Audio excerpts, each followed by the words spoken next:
நான் வீட்டில் இருக்கிறேன். ரெண்ட பாருங்க, ஹோம்ல இருக்கேன் அப்படின்னாக்க ஐ எம் அட் ஹோம். இதுக்கு அவுட் போடக்கூடாது. இதுக்கு வந்து இன் போடணும். அப்ப நான் வீட்டில் இருக்கிறேன் அப்படின்னா ஹோம் யூஸ் படுத்தினா I am at home. House use படுத்தினா I am in house. I am in home தப்பு. ஐ எம் அட் ஹவுஸ் தப்பு. அப்ப ஹோமுக்கு முன்னாடி அட்டு வரணும், ஹவுஸுக்கு முன்னாடி இன் வரணும். ஹோம் அப்படின்னா இல்லம்,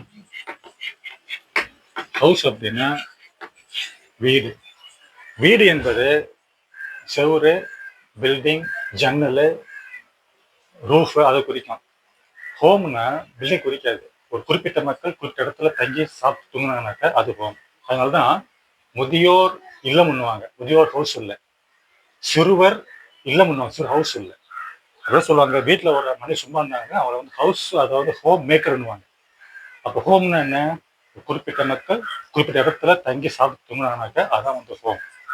அப்போ வீடு என்பது பில்டிங்கை குறிக்கும். என்ஜினியர் வந்து engineer cannot build home, engineer can build house.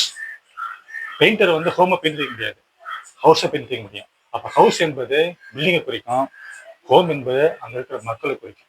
அப்புறம் வீட்டில் இருக்கிற எங்கள் வீட்டில் யாருமே இல்லை அப்படின்னாக்க ஐ எம் இன் ஹவுஸ். எங்கள் வீட்டில் மனைவிக்குள்ள இருக்கிறாங்க ஒன்னாக ஐ எம் அட் ஹோம்.